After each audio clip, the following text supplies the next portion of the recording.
The more I play species that were introduced to the series in Generation 2, the more I realize that Game Freak just doesn't want you to use these Pokemon. It constantly seems like they're throwing something in the player's way to make it inconvenient to use a new species or an evolutionary line. And that is the case for Sunkern. It's the species with the lowest base stat total and the lowest average stat, because it has 30 across the board. I was curious if Sunkern is categorized as a baby Pokemon, meaning it won't be able to breed, but it can breed, so this isn't a baby Pokemon, which is very strange. Now, Sunflora isn't the worst Pokemon in the world, but you really don't want to have a Sunkern on your team for very long. So let's say you're a kid, you find yourself a Sunkern, you catch it, you're like, this is a really cool new Pokemon. I played Generation 1, I'm playing Generation 2 now as the sequel, essentially, of the first games. I'm excited to use a new species, let's put Sunkern on our team, and then you want to evolve it. So you level it up a bunch and you realize, well, it's not evolving by level up, so maybe it needs a different item, like a Leaf Stone. Well, the Leaf Stone is obtained in Kanto, so you're going to have to wait for a very long time, essentially until the post-game, in order to access that item and try it on Sunkern. If you had access to a guide, you would know that Sunkern needs a Sunstone to evolve, which I guess does make sense. However, the only way to get the Sunstone is by winning the bug catching contest and getting the first place prize. In my experience with the bug catching contest in Generation 2, it always feels like the AI is cheating. I always catch a great Pokemon like Pinsir or Scyther, and then they still win. By the way, here's the Bulbapedia article on how the score for the bug catching contest is calculated. I'm not going to go through this, but one of the things I didn't realize is that if you damage the Pokemon you're trying to catch, it actually reduces the score that you get once you catch it. Now, if we do evolve Sunkern into Sunflora, it's not like Magikarp evolving into Gyarados, where you now have this absolute monster that's going to really be great on your team for the remainder of the game. Sunflora, on the other hand, might have the highest special attack of any grass type in Generation 2, but it has base 30 speed. Yes, Sunflora's speed stat does not change from Sunkern's. I think I've made my point.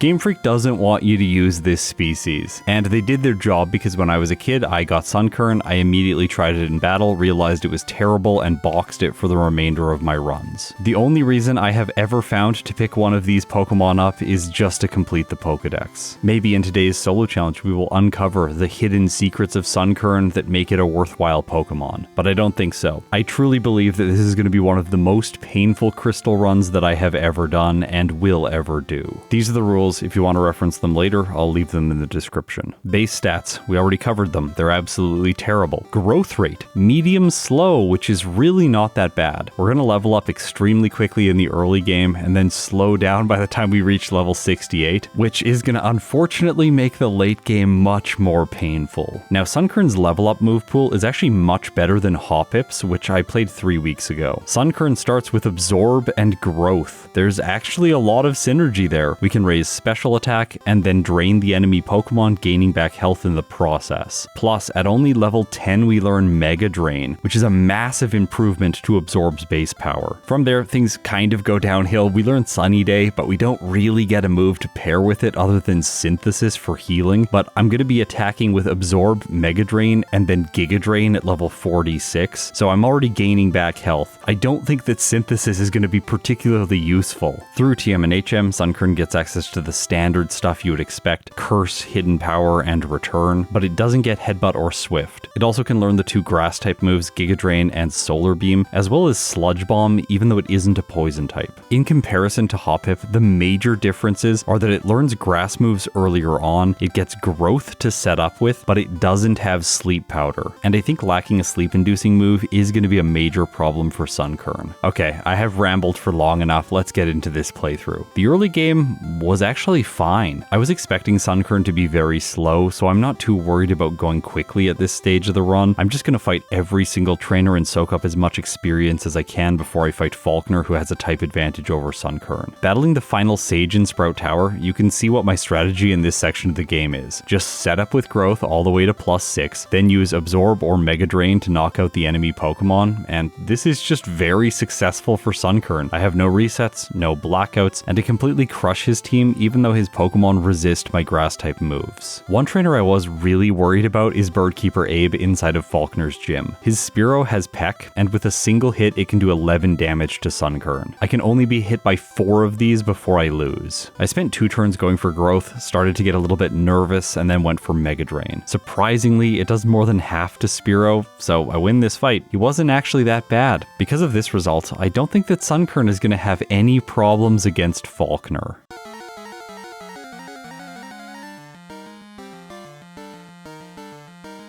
Pidgey is first, and it doesn't have any flying type moves, just Tackle and Mud Slap. And because we resist Mud Slap as a grass type, it's only going to go for Tackle, and it's doing so little damage, plus occasionally missing. I can just set up growth all the way to +6 here. This is even easier than Birdkeeper Abe was. Then with a not very effective Mega Drain, I one-shot Falkner's lead. Sunkern levels up to 16, Falkner sends in his ace Pidgeotto. This one does have Gust, but Mega Drain almost knocks it out in 1 turn. Gust isn't doing very much, only 12 damage, and with my second hit, Sunkern is victorious. Beating Falkner and earning the Zephyr Badge give 3 distinct advantages for these solo runs. Number 1, a 12.5% boost to my Pokemon's attack stat, which is useless for Sunkern as an exclusively special attacker at this stage of the game. Number 2, a 12.5% boost to flying type moves. Obviously, I'm not going to be using that one. And number 3, the Mud Slap TM, which Sunkern can't learn. But there is a hidden 4th advantage to beating Falkner, because then I can talk to this man south of Violet City who will give me the Miracle Seed. And he will only do this once the player has earned the Zephyr Badge, so I couldn't have picked this up earlier. I am expecting Sunkern to be excruciatingly bad during this playthrough, so I backtracked to the first route of the game, talked to Tuscany, and picked up the Pink Bow to increase the damage of normal type moves. This will help both Struggle, which is considered a normal type move in terms of type boosting items, and it will also help with Return, which I'm sure I'm going to be using for coverage during the mid-game. On my way south towards Violet City, I am fighting literally every single trainer. There are very few videos when I can say this is the case, because typically I skip this trainer who is the Magikarp guy. He has 4 Magikarp, and they give terrible experience. But today I want to make sure I'm getting every last experience point available to me. I don't want to run into a wall in this first playthrough and then have to backtrack and fight this guy. Plus, his water types are really fast to knock out. Inside Union Cave, there are trainers like Daniel with his Onix that give much better experience yields. And Sunkern makes quick work of his Pokemon because Absorb one-shots. It's here where I learned Sunny Day,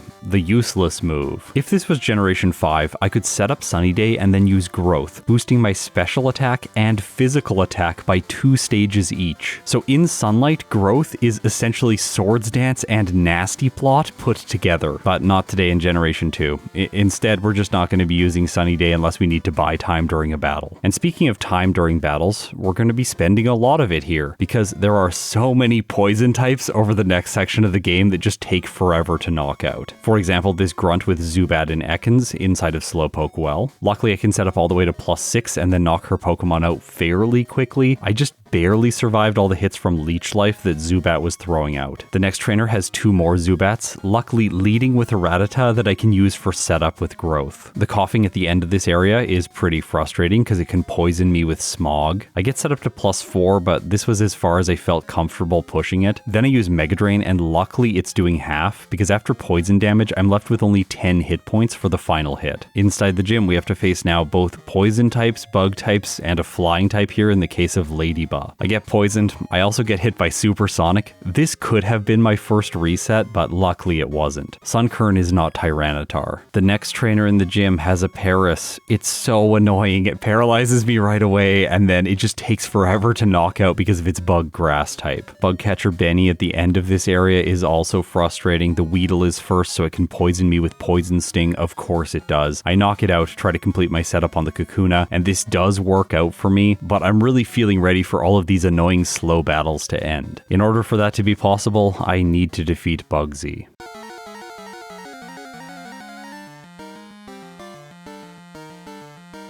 He leads with Metapod, which is going to give me time to set up growth. I don't think that Bugsy can switch his Pokemon in and out, so he's never going to take the Metapod back and send in Scyther, which can hit with Fury Cutter for super effective damage. And I'm scared of that, but I will have +6 in my special attack in order to deal with it. Plus, now that I've fully set up, when I use Mega Drain, I one-shot the Metapod and Sunkern heals to full. He sends in Kakuna next. I'm not able to one-shot with Mega Drain, but luckily it goes for Harden instead of attacking with Poison Sting. I didn't want to equip a Poison Cure Berry for this fight because I wanted the Miracle Seed for additional damage, since Scyther doubly resists Mega Drain and my effective power against it is 16. Turn 1, Scyther goes for Fury Cutter and does more damage than I was hoping. I get a critical hit with Mega Drain, but it doesn't look like I'm going to 3-shot the Scyther, although Sunkern does heal to full. Scyther's follow-up Fury Cutter doesn't quite do half. My next Mega Drain takes it to orange health. Luckily in Generation 2, Bugsy doesn't have any healing items, so I don't have to worry about that. And then Fury Cutter misses, which is exactly what I needed. I hit with 2 more Mega Drains and Scyther goes down. Sunkern wins on its first attempt against the Bug-type specialist because of luck.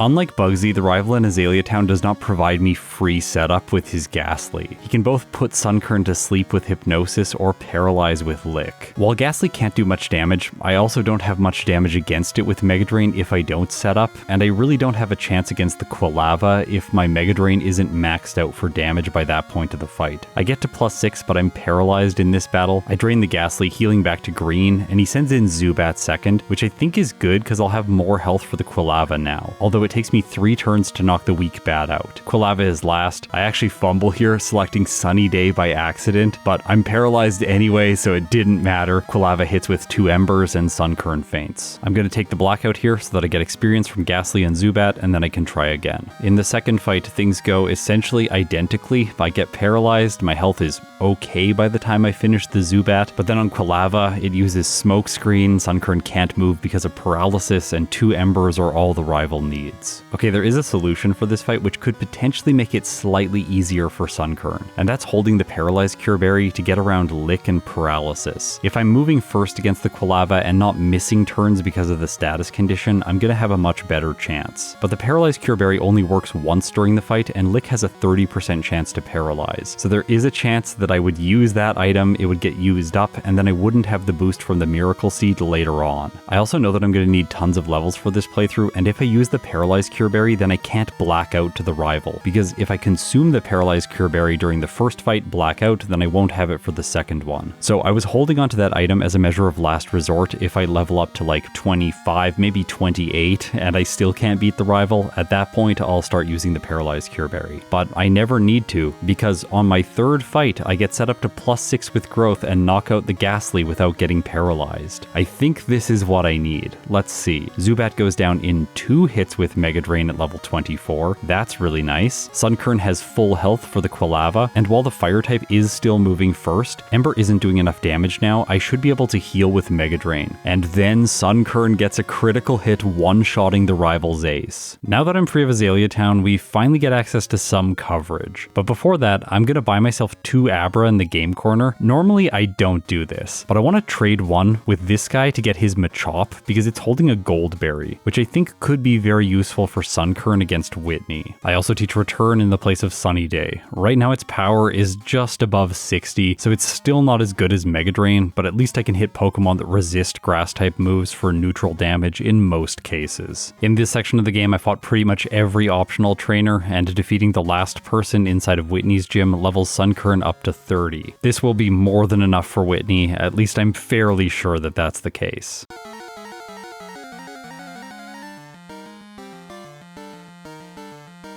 Whitney leads with Clefairy, and unless it rolls a ridiculous move with Metronome, I should just be able to set up here with Growth and then one-shot with Mega Drain, gaining back my lost HP. And yeah, the Clefairy just goes for Double Slap over and over again, giving me a bunch of free growths. It even mimics Growth, then goes for Metronome, getting Twin Needle, but it doesn't do nearly enough damage. I set up all the way to +6, save Mega Drain PP by using Absorb twice on the Clefairy, and then I move on to the Miltank. Whitney's ace moves first, it goes for Rollout. It's not doing that much much damage. With Sunkern, I choose Mega Drain, and in this case it gets a critical hit, one-shotting her ace. Okay, that's the third badge, and this one gives a 12.5% boost to speed. This is going to be helpful through the mid-game, but I'll come back and talk about this boost at the very end of the run. At level 31, I decided to say no to Synthesis with Sunkern. I could have put it in the place of Absorb, but I think having more damage dealing moves makes more sense. Plus, Synthesis isn't really good without Sunny Day, and Mega Drain is going to be excellent for healing health in combination with growth. There are so many trainers that are optional that I can now fight. I take on pretty much all of them with Sunkern. After Dennis, it's level 37, and I fight the one last Sailor who I almost never battle inside the Lighthouse. This guy has 2 Krabby. They're really easy to defeat because Krabby has low special defense. This levels Sunkern up to level 38 before I return to Ekritique City to take on the Kimono Girls. I put them off. I thought I might have problems here because of Flareon, but it ends up not being an issue. Sunkern just one-shots with return because it's so over-leveled. Time to head into the Burned Tower and face the rival. Up until this point in the run, Sunkern has been relying on the fact that at the beginning of every battle it can just set up with growth and then knock out the remaining Pokemon with very strong Mega Drains. That's not the case here. I cannot set up for very long because the Haunter goes for a first turn curse. Plus, if I give it more time to attack, it's gonna lick and then paralyze and everything falls apart. Plus, I'm not sure how much damage I'm gonna be doing to the Quilava later into the battle. I go for Mega Drain on +2 and it doesn't do half. Maybe I can take a totally different approach here. Turn 1 I gamble hoping that the Haunter is gonna go for Spite or Mean Look instead of Curse. And it works out because Haunter goes for Spite. I attack with Mega Drain right away instead of using another growth, and it does less than half. But after Curse, I am able to knock it out on the next turn and take no damage from the volatile status condition. This is because it only calculates damage against your Pokemon after your Pokemon inflicts damage, and only in the case that your Pokemon does not knock out the enemy. I one-shot the following Zubat with Return, taking no Curse damage, move on to the Quilava, where Return does more than half. I take damage from Curse and Ember, but Sunkern survives with half health and moves on to the Magnemite. Okay, I think I'm actually gonna do this. I go for Mega Drain, which does more than half to the Magnemite. The way that Sunkern could fall apart here is if Magnemite hits with a Supersonic, but it goes for Sonic Boom instead. Sunkern survives, and I win on the next turn. This battle required a decent amount of luck, and I'm pretty happy that I got it done with only a single reset. Inside Morty's gym, the first Sage is really scary because he has 5 Ghastly. I didn't know how many turns of growth I could go for here before I just had to sweep using Mega Drain. Here's the thing though, if I can get Mega Drain to do enough damage that it one-shots every single Ghastly, I am never going to take Curse damage. And with only 2 turns of setup, I am able to achieve this, so he doesn't end up being a problem. Now, both Hoppip and Jumpluff really struggled against Morty,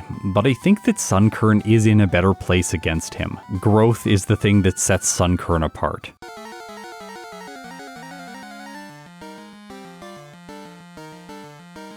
Problem number 1. If I want to set up growth, I'm going to take curse damage, and I know that I need at least +2 because of the previous battle. If I go to +3, then I'm under half health by the time I start attacking with Mega Drain, and I can knock out the Ghastly because its HP has been halved. But the Haunter that follows survives. It goes for Nightshade, bringing Sunkern down to orange health, and then Gengar is faster. This is not good. I get put to sleep. I'm holding the Miracle Seed for extra damage. Because of the status condition, Dream Eater ends the fight quickly. I went back to the Ekritique City Pokemon Center and deposited all of my HM users here because I think that blacking out against Morty is going to make more sense for Sunkern. I can at least get experience from the first Ghastly in most fights and probably the Haunter as well. Since wild Pokemon experience yields are so bad in Johto, this is going to level up Sunkern faster than doing anything else. And I can't proceed with the playthrough until I beat Morty, because I need to use Surf outside of battle to do anything else. So how many times do I need to black out to Morty to finally have success against him? Well, the number is 10. And I go up to level 42. The reason I win is just because Gengar misses with Hypnosis. Because of that, I can 2-shot with Mega Drain. I was able to set up to +4 during this fight, and that eventually allows me to scrape through with a victory. This one was pure luck, but it really does emphasize the fact that this is the best way for Sunkern to defeat Morty. If I'm planning to black out, I'm both gaining experience as well as rolling the dice for Morty to mess up with Hypnosis. If I reset, then I'm also rolling the dice for Hypnosis misses, but I'm not gaining experience. The next section of the game is so straightforward for Sunkern. With Surf, I can now fight all of the trainers on my way to Olivine City, leveling up a bunch more. This gets Sunkern to 45 by the time it's in the gym. The tag team trainers are usually a problem in these solo challenges, but even though the Hitmonchan has Ice Punch, the Hitmonchan is terrible when it uses Ice Punch, so Sunkern doesn't have issues here. Now it's ready to face Chuck.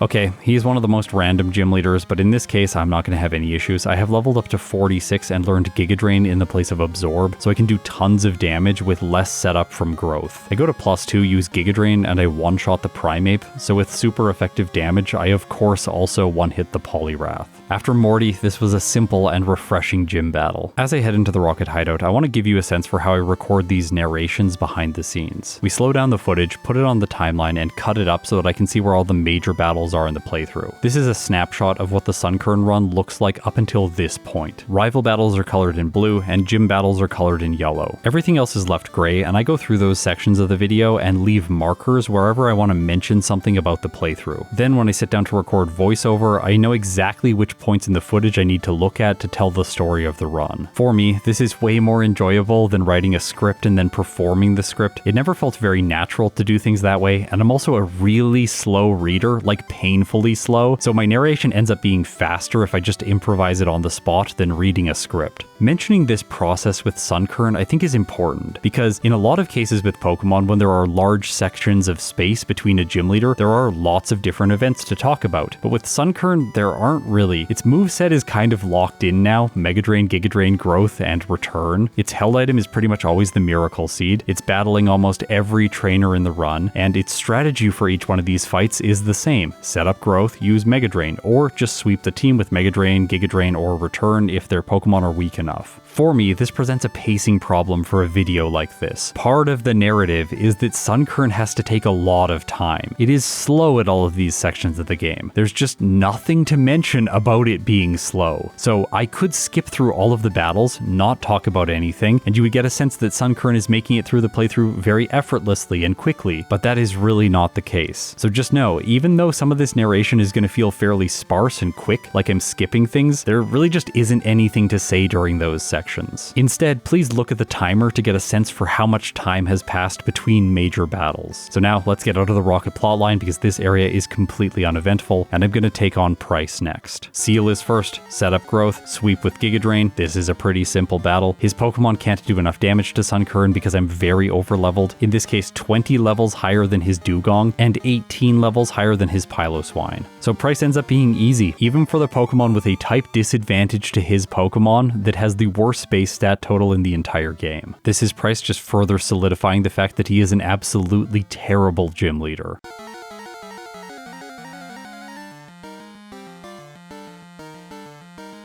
Jasmine's next, and this fight is a little bit different than it is with most species. Typically I want to avoid paralysis and knock out the Magnemites as soon as possible so that I don't have a status condition for the Steelix. In this case, I can just set up Growth and I don't care about paralysis because I'm going to gain back all my health knocking out the Magnemites. And I also have really strong neutral damage against the Steelix, which has low special defense. Sunkern actually doesn't have issues here, and I only set up to +2. From there, Giga Drain one-shots the Steelix, and it also one-shots the final Magnemite. I expected Petrol to be absolutely awful. It turns out he's not actually awful. I just set up Growth on the first Coughing. I got kind of lucky here because it wasn't spamming Smokescreen, and when it did go for the move, it just missed. It doesn't poison with Sludge. I get set up to +3, and then Mega Drain one-shots all of the Coughing. The Weezing is the only Pokemon that survives a hit, but it can't do enough damage. So I make it past him on my first attempt. What about the rival in the underground? Well, Golbat can confuse, and it also has super effective wing attack. I only set up here twice and then use Return, which critical hits and one-shots the Golbat. Alright, that's good. I go for Giga Drain on the Quilava. I survive its Flame Wheel and 2-shot. From there, I one-hit the Magnemite, one-hit the Haunter, and one-hit the Sneasel. What is happening? Sunkern is actually feeling kind of decent. I guess this is what happens when you fight literally every single trainer in the game. Even the weakest Pokemon is still quite usable. To really drive this point home, we can look at the Claire battle. She goes for Thunder Wave on turn 1, but just like with Jasmine, I don't care. I'm gonna set up Growth until my health gets low, and then I use Giga Drain, one-shotting the Dragonair, healing to about half. The next one has Ice Beam, so it can do a lot of damage, but my Giga Drain one-shots because Sunkern survives. The following one just goes for Dragon Breath. I heal back to green health, and even when Sunkern is prevented from moving because of paralysis, the Kingdra cannot one-shot with Hyper Beam, and Giga Drain at +5 is able to knock out her ace. I'm gonna jump into the rival footage next in Victory Road. I fought every single trainer up until this point, and there are a lot of good experience yield trainers counters on the route prior to this. That got Sunkern to level 60. I'm able to set up to +4 on the Sneasel while it's trying to use Fury Cutter and then one-shot with Giga Drain, gaining my health back. Golbat comes in next and I two-shot using Return, taking some damage from Wing Attack. I heal on the Typhlosion, surviving Flame Wheel. Giga Drain one-shots Magneton, and it also takes care of the Haunter, leaving only Kadabra, and Return does enough damage. Okay, so now the bad pacing for this video is just going to continue against the Elite Four, but not for the same reason that things have been badly paced until now.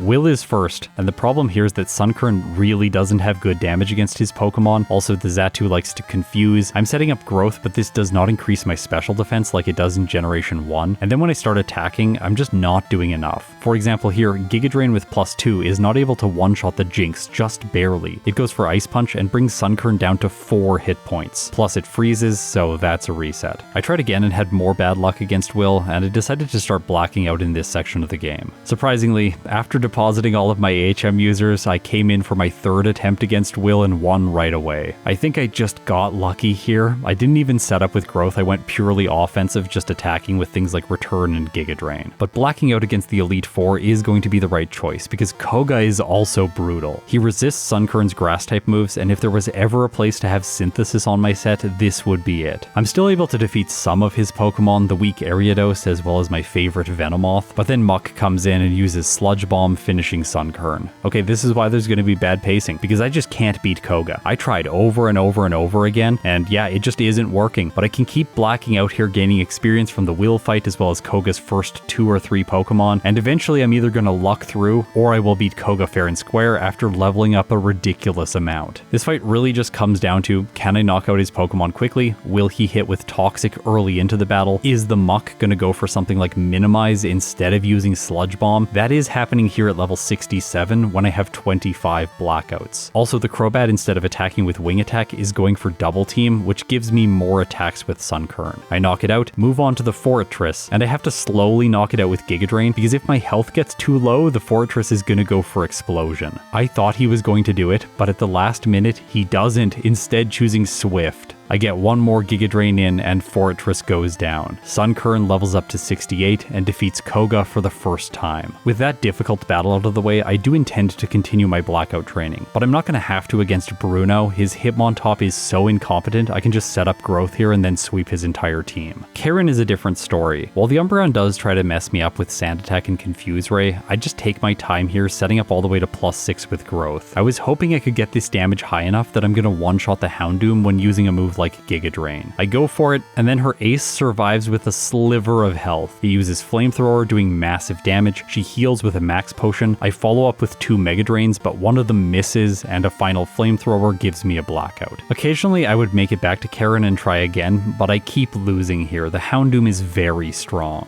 I accumulated almost 10 more blackouts before I finally made it back to her, and I knocked out the Houndoom with 1 hit. By the way, Giga Drain is the better choice here when compared with Return. It is doing more damage. After the Houndoom goes down, I'm still not through the woods yet though, because I have to take on Gengar. Luckily it goes for Curse, cutting its health, and then my Giga Drain knocks it out. Murkrow is last. I was just hoping that I wouldn't miss here. Giga Drain doesn't, and finally I've beaten Karen. Looking at the splits on the right hand side of the screen, you can see how Karen definitely was the most difficult Elite Four member. It took me almost 17 minutes from the time I beat Bruno to beat her. Maybe now that Sunkern is level 76, I won't have problems against Lance. I would like that to be the case so that I can go on to Kanto and soak up all of the experience from the weak gym leaders there. But it is worth mentioning that in Generation 2, Lance is essentially a flying type specialist, which does not bode well for Sunkern.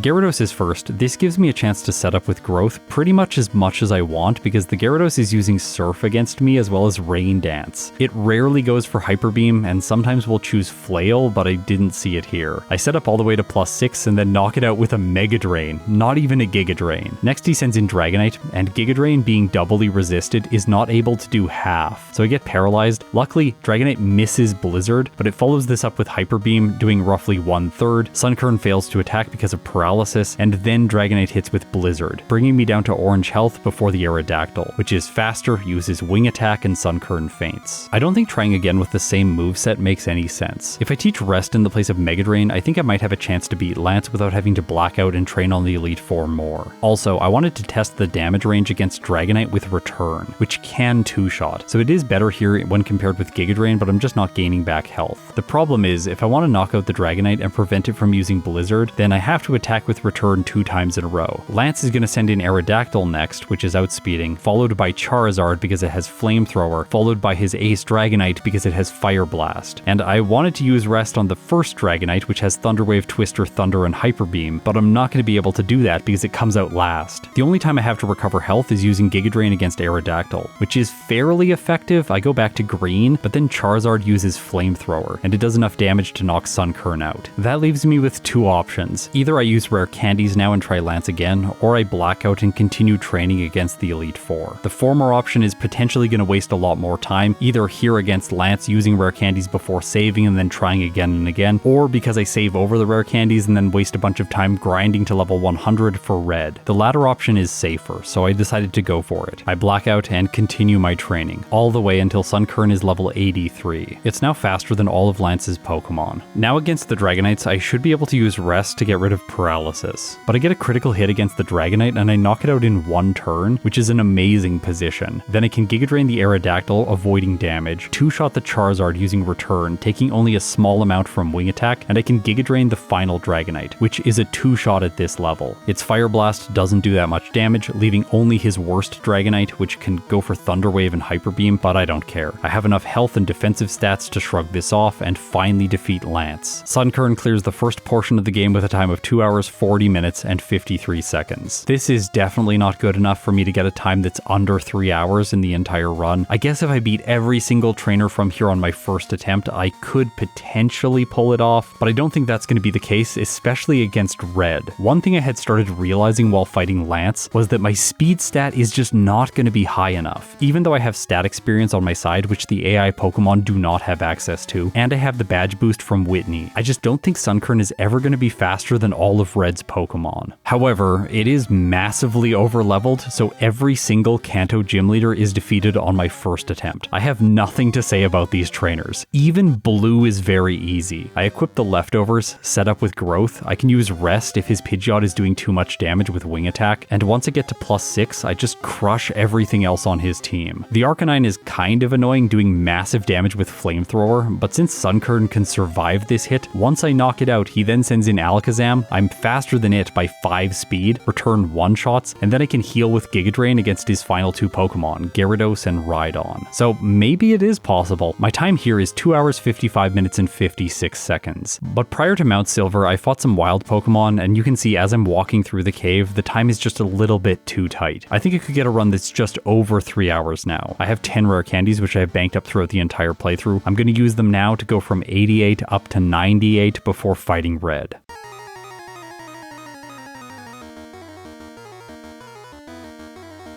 Please look at Sunkern's speed stat, 171. It is speed tied with Pikachu and slower than Espeon and Charizard. Turn 1, Pikachu goes for Charm, lowering my attack, which is really annoying, but it doesn't matter that much since I'm going to be setting up Growth here using Rest against the Pikachu and slowly getting all the way to +6. This works out for me, and then I can use Giga Drain to knock it out, gaining back health before Venusaur comes in. This is where things really slow down because I have to take multiple turns to knock it out using Return. I also go for Rest to ensure that my health is decently high by the time I finish the Venusaur because I need to be able to survive the Flamethrower from Charizard. I also want to stall out Sunny Day so that it's not active when Charizard comes in, and it is going to be coming out next. Red chose Venusaur second because going through his team in team order, he saw that Sunny Day was the first fire type move he had against my grass type. I didn't time things well here. I knocked the Venusaur out with Giga Drain and there was one turn of Sunny Day left, so Charizard goes for Flamethrower. It actually gets a critical hit, so no matter what, I think I was going to lose. I timed things better better in the next fight. These battles take a long time, by the way. It's already 3 hours, 4 minutes, and 20 seconds by the time the Charizard attacks again with Flamethrower, this time without Sunny Day, and it does enough damage to bring Sunkern down to red health. And Giga Drain at +6 does less than half. By the way, if Sunkern is not hit by Curse, then Return is going to do more damage than Giga Drain, but here's the thing. Both of them 3-shot the Charizard. There is actually no difference in terms of turn count between the two moves, which makes Giga Drain better because I'm gaining back health. The problem is, if I have to 3-shot with either of these moves, I'm not going to be able to win. So I need a different strategy in order to win. It's time to teach Curse in the place of Growth and Protect in the place of Giga Drain. Now I can set up with Curse against the Pikachu, max out my attack and my defense, ruin my speed entirely, and then knock out with Return. For the Venusaur, I'm just going to stall with Rest until it runs out of moves and no longer has Sunny Day on the field. After that happens, I move on to the Charizard, and Return will one-hit now. Unless Charizard's first Flamethrower burns, then Return barely doesn't one-shot, and it knocks me out. Okay, so back to the really long battles again. Let's try this. I'm pretty sure I can pull it off with Sunkern. In the next fight, Charizard does not burn. I knock it out, but there's another problem. Because I used Curse, my health is extremely low, and now Espeon comes in, it has the outspeed, and even though I can use Protect, gain back a little bit of health with leftovers, Espeon still just sees that it's going to get the KO, goes for Psychic, and Sunkern faints. I tried a different set, Solar Beam, Rest, Growth, and Sunny Day, and no, this does not work, because then what am I going to do against the Charizard? Hit it with Solar Beam? This is not going to one-shot, and then it has a sun-boosted Flamethrower. I don't even know why I ever considered this as an option. I think I was just desperate at this point. Okay, please look down at the bottom left. I am training to the maximum level 100, and because of how many Pokemon I have fought during this run, look at my stat experience. 59, almost 60,000 in HP, almost 65,000 in attack and defense, and the maximum value in speed, special attack, and special defense. What this means is once I knock out this Tangela, my Sunkern will have the maximum speed stat that is possible for it in Generation 2. Its DVs and stat experience are both perfect, so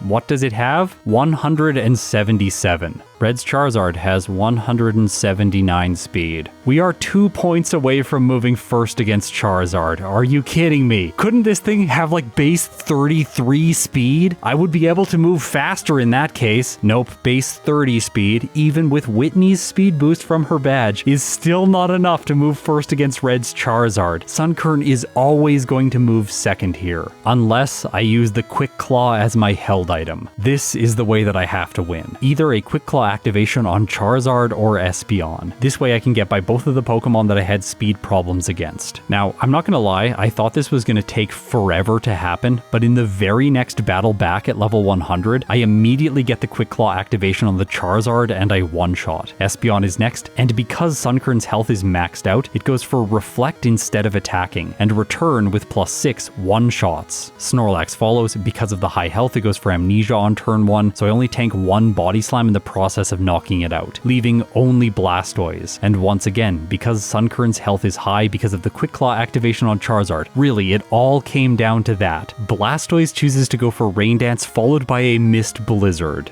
And with that, I have beaten the game with Sunkern. This is a first playthrough result of 3 hours, 24 minutes, and 21 seconds, with 14 resets, 40 blackouts at level 100, with a game time of 12 hours and 15 minutes. Here's the thing though, my format is going to give Sunkern a massive advantage in the next run, because we get coverage with Hidden Power, and I am going to be able to select a typing that is special, so that it will gain boosts from growth, and that may give me the ability to solve every single major problem that Sunkern had during the first playthrough. Well, at least solve everything after we obtain Hidden Power. For example, the things in Azalea Town are still just going to be as bad as they were last time. Now that I say that, things weren't actually that bad in Azalea Town last time, I just got lucky. So the second playthrough will show us just how bad things should be here for Sunkern. After defeating the trainers available to me, I go to Union Cave and I train to level 23 over a damage rounding threshold. I spend all my money in the Pokemart buying useful items for later in the playthrough, and then I do blackout training against the rival. I think this is better than fighting Bugsy because last time I just got lucky there with a Fury Cutter miss. If I don't get that, he's going to be very brutal. The rival is also bad, but Sunkern is more likely to defeat his team. And I wanted to be able to black out to him for longer, but I ended up beating him on my second attempt in this playthrough. I was sort of hoping I could soak up experience until level 25 before fighting Bugsy to be over the next damage rounding threshold. Anyway,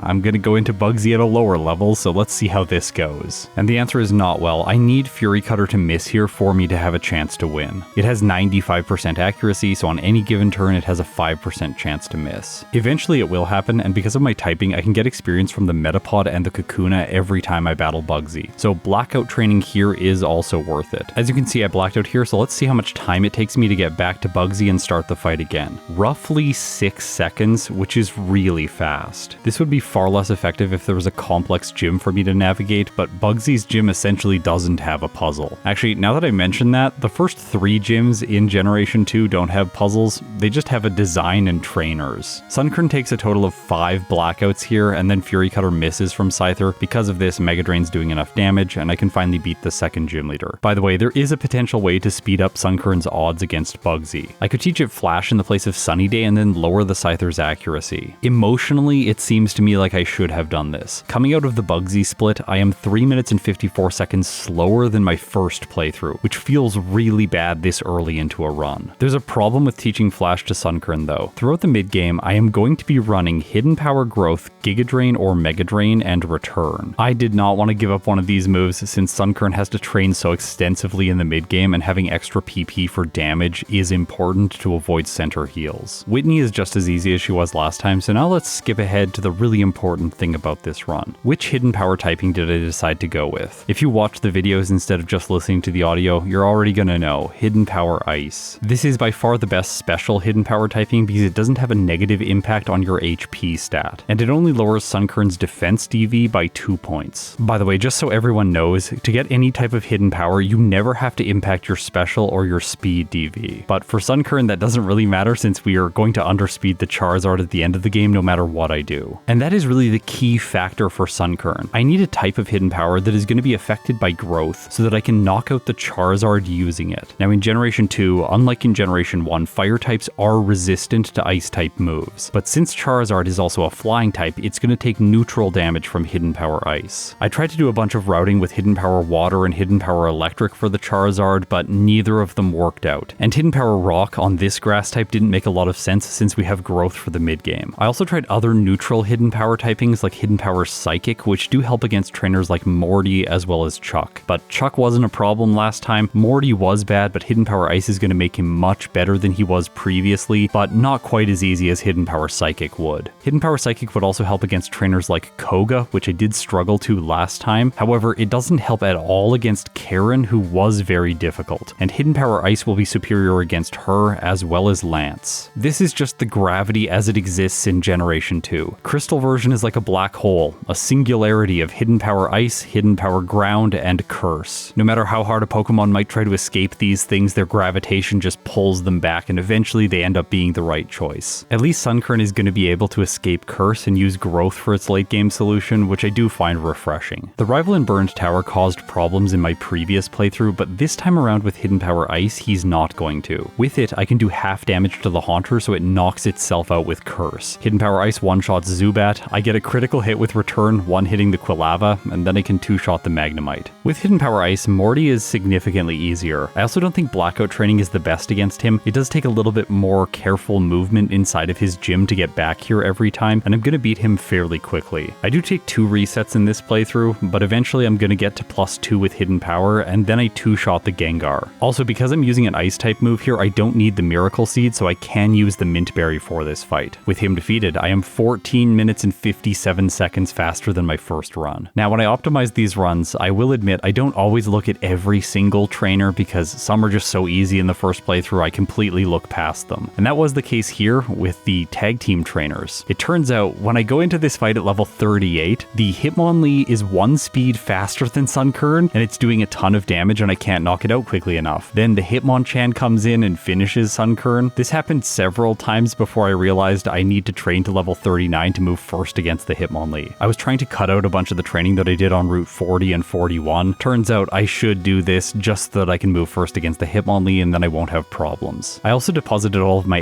HM users because I can blackout train to the Hitmonlee if I really have to. However, it's usually the case that as soon as I do this, then I beat the trainer, so I do, and then I crush Chuck. The surprising issues in the next section of the game continued. I struggled against Petrol, even though I have Hidden Power Ice, which is better than using Giga Drain after growths. To be fair, there is nothing I can do about this because I need to set up growth so that I can one-shot with Hidden Power Ice, and when I do set up growth, I get hit by Smokescreen, causing me to miss on the key Pokemon, Wheezing. Due to this, I take a reset. Actually, not just one, 2 in total. This was a really frustrating battle. The rival in the underground also causes problems. I lose this fight because of a burn. I would have survived and won without that status condition. Wait. Editor's note, he has quick attack. I was dead either way. I had to reset to Claire because I wasn't using the Paralyzed Cure Berry. Again, I just didn't think I needed to worry about this. Hidden Power Ice should be good enough, and I won last time because I was paralyzed. Not this time though. This portion of the video is no longer Scott's thoughts. This portion of the video is now Scott's mistakes. I set up one turn too long against the rival Sneasel and lost to Fury Cutter. I'm really not playing this very well. Here's the thing though, I could restart the run, but I'm also an hour and a half in now, and I think that the majority of the time saves for Sunkern are going to be at the end of the run. So I decided to keep going even though this run has been pretty bad throughout the mid-game. Now during this playthrough I was able to cut a lot of training, but that puts Sunkern in a bad position going into the Will fight. I have 91 speed, and this is optimally bad. I am speed tied with the first Xatu, slower than the Jinx by 2 speed, and slower than the final Xatu by 4 speed. This means I'm only going to be able to knock out the first Xatu and then lose to the Jinx's Ice Punch, which isn't very good for blackout training. So I fought some wild Pokemon, leveled up, and then started fighting Will when I would get more experience. Koga's not nearly as bad now that I have Hidden Power Ice. I could also try to make my way through the league now, but I don't want to. I still need a ridiculously high level to beat the game with Sunkern. In my testing, Red was possible between level 90 and 95, with 95 being a lot more solid and 90 being really risky. 93 is the middle path, but in the end I decided to go for the longer playthrough with level 95 as my finish. I just didn't want to have a bunch of resets in the late game after what is going to be a really long playthrough anyway. And for Red, I'm going to be relying on the Quick Claw because I have to. I want to defeat the league once Sunkern is level 77, that'll give me the level 93 finish, or level 80 if I want the level 95 finish. I'll talk about why these levels work for Red once we get to him. In this case, I beat Karen at level 79, and then crush Lance with Hidden Power Ice. This fight is so easy for Sunkern. I don't even care about getting the outspeed on the Aerodactyl this time around. I can be slower than it because I'm faster than everything else. This puts me 27 minutes and 49 seconds ahead of my first playthrough. Even though this second playthrough is going about as bad as it could, I'm still gaining back a ton of time. Thank you so much, Hidden Power. Fighting Blue at a lower level is a little bit sketchy, and for Sunkern it's going to be somewhere between level 83 and 84 for this fight if I'm finishing the game at level 95. At level 83, over the damage rounding threshold, Sunkern has a 62.2% chance to two-shot the Arcanine, and I need to get that, otherwise I won't win. I took 2 resets here before winning, which is a little bit unlucky. Coming out of that fight, I'm partway through level 84, so I'm going to fight some wild Pokemon leveling up to 85, and then I'll use 10 rare candies to 95. Let's talk about the differences against Red now. At level 90 with max growths, Hidden Power has a 49.7% chance to knock out the Charizard in one hit, and Flamethrower from Charizard does between 93 and 109% damage, leading to a 59.3% chance to KO Sunkern. At level 93, Hidden Power has an 80.8% chance on Charizard, Flamethrower does between 87 and 102% damage, giving the Fire Lizard only a 23.4% chance to knock out Sunkern. At level 95, we have a guaranteed one-shot on Charizard with Hidden Power Ice, and Flamethrower is never gonna knock out Sunkern. Well, unless the Charizard gets a critical hit. I can see if you want to play this fight at level 90 or at level 93, I think both of those levels make sense if you're going for the fastest possible time with Sunkern. I just didn't want to get here and then not have Quick Claw activate over and over again, or fail to knock out the Charizard when the Quick Claw does activate. Instead, at level 95, when the Quick Claw does activate, I know that I'm going to knock out the Charizard. And this insurance was exactly what I wanted, since it takes quite a while to get to the Charizard, since I have to use all of my growths against Pikachu at the beginning of the battle. I also have to stall out the Venusaur until Sunny Day is no longer active. If I could make it to the Charizard reliably quickly through the Venusaur and Pikachu, then I think risking things at level 90 would be the best bet. But since these two Pokemon take so much time, having a reliable Charizard felt worth it to me. Plus, the fact that I survived Flamethrower means I only need to get a Quick Claw activation on either Charizard or the following Espeon. With one activation, I can knock out both of them, surviving a hit from either, and then I'm faster than Red's remaining Pokemon. Snorlax is next, giving me time to heal with Giga Drain, and finally, Blastoise is a one-shot with the Grass-type move. Sunkern finishes this second playthrough 49 minutes and 16 seconds faster than the first run. Its real time was 2 hours, 35 minutes and 5 seconds. It had 19 resets, 29 blackouts, finished the game at level 95 with a game time of 9 hours and 35 minutes. Now, Sunkern might have the worst base stat total in the game, but it is not the worst Pokemon ranked in my Crystal tier list. It is not improbable like Ditto is, so it avoids that tier. By the way, I just don't have two different words that I can fit into the graphic nicely. Ditto is technically improbable, but I put it in the impossible tier because it requires inhuman luck. Unlike Sunkern, a Pokemon like Tyrogue gets a terrible moveset throughout the game, and that really holds back its performance. Pineco is a really bad bug type, but I think I could play this one faster since that run was done so long ago. The same is definitely true for Misdreavus. I have heard whispers that this Pokemon will get a better ranking when I come back and revise it. But for today, Sunkern is going to fit in between the Ghost and Pineco, taking the third to last spot in the Bruno tier. I should just state here that Sunkern is massively helped by Hidden Power, as we just saw during the second playthrough. If you ban this move in your rule set, I think Sunkern is probably going to be one of the worst Pokemon that can beat the game. Truly, Sunkern sets itself apart because it has growth. This move is great, and it only gets better in later generations, so maybe when I play Sunkern in the distant future in a game like Pokemon Black, it's actually going to perform decently. Maybe.